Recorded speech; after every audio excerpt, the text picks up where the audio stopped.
A asma, como todo mundo conhece, é uma doença que tem dois componentes básicos. Ela tem um componente tanto inflamatório, que é o componente base, chave, e ela tem uma consequência que gera um componente muscular, broncoespasmótico.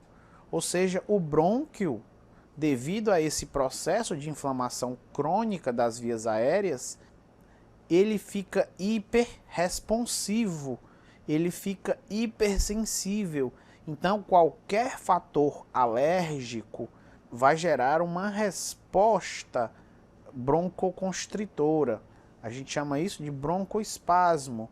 Então, eu poderia definir asma como uma doença inflamatória crônica das vias respiratórias, como eu tinha falado, que se expressa pela redução ou obstrução no fluxo do ar respirado, devido ao edema da mucosa dos brônquios, a hiperprodução de muco nas vias aéreas e a contração da musculatura lisa dessa região.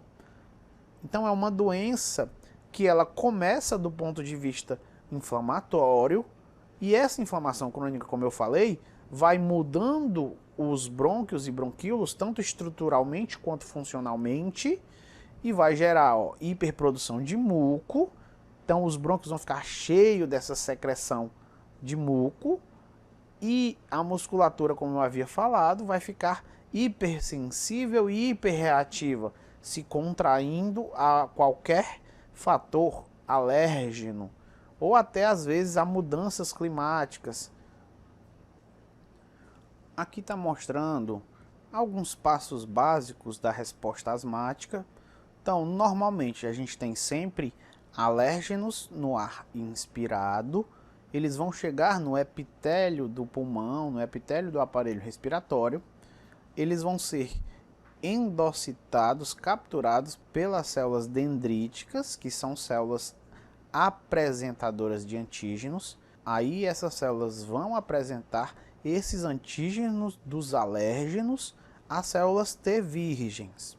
Aí lá da resposta imune eu posso ter alguns braços de ativação.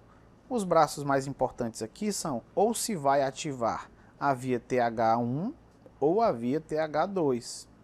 Normalmente, na saúde, em um indivíduo saudável, a via que predomina é a via da ativação dos linfócitos TH1. Então, a célula CD4 virgem, ao ter o antígeno apresentado a ela libera interleucina 12, se diferencia na linhagem TH1.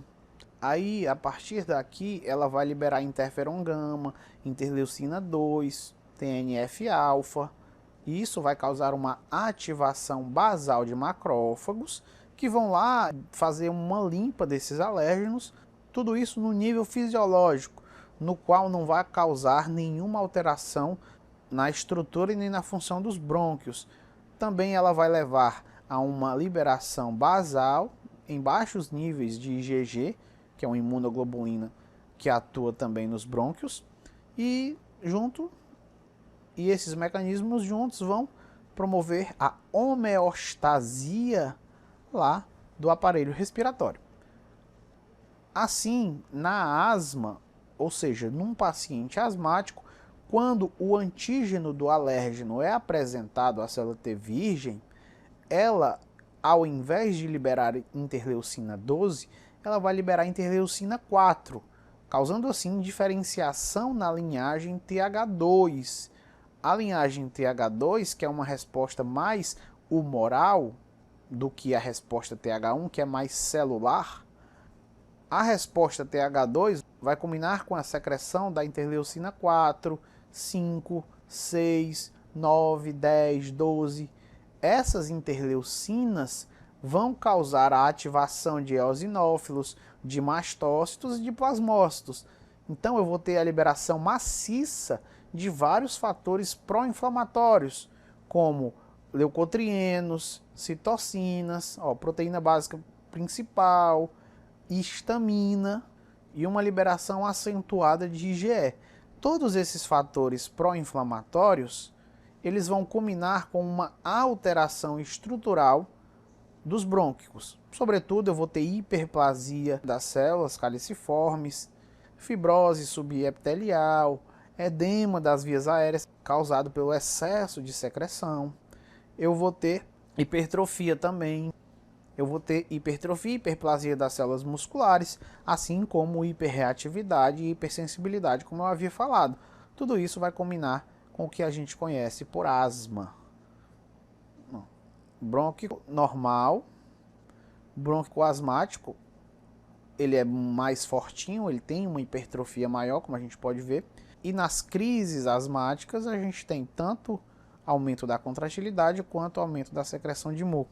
E dependendo do grau dessa contração e dessa secreção, a obstrução da respiração pode ser quase completa e a pessoa pode ter uma apneia muito grande, muito prolongada e vir a evoluir para uma parada respiratória mesmo, que vai combinar com uma parada cardíaca e evoluir para óbito. Então, as crises asmáticas, elas são condições clínicas muito graves, que têm que ser tratadas de maneira correta. Continuando aqui, só para mostrar mais uma vez como ficam as vias aéreas asmáticas. Ó, aqui você tem um edema, como eu tinha falado, a hipertrofia, uma broncoconstrição aguda, a musculatura lisa, que envolve os brônquios, ficam parcialmente ou totalmente contraídas. Isso aqui seria o muco. Então, como a gente pode ver, a resistência à respiração, ela fica muito elevada. Então é muito difícil da pessoa respirar. Ela tem que fazer um esforço muito grande. Como eu tinha falado, isso pode evoluir para óbito. As vias aéreas sofrem um remodelamento que pode ser irreversível se continuar evoluindo. E para fechar, só um videozinho para a gente ver esse processo de maneira dinâmica. Pulmão aí respirando, normal, os alvéolos, as bolsas onde ocorrem as trocas respiratórias entre o sangue e o pulmão, 2 alvéolos, o asmático e o normal. Então a gente vai ver como um alvéolo se comporta durante uma crise asmática. Ainda não dá para ver direito, mas a musculatura está começando a contrair, agora já dá, ó.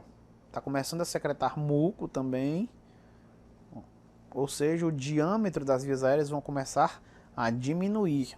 Assim, a resistência ao fluxo aéreo vai começar a aumentar e a respiração vai ficar prejudicada. Aí uma bombinha de aerosol, só para inalar. Se eu tiver agonistas beta 2, eu vou reverter este processo, assim como se eu tiver antagonistas M3, como eu tinha falado, e esse processo vai ser corrigido. Também seria interessante eu ter algum corticoide, um anti-inflamatório, e assim se dá o processo.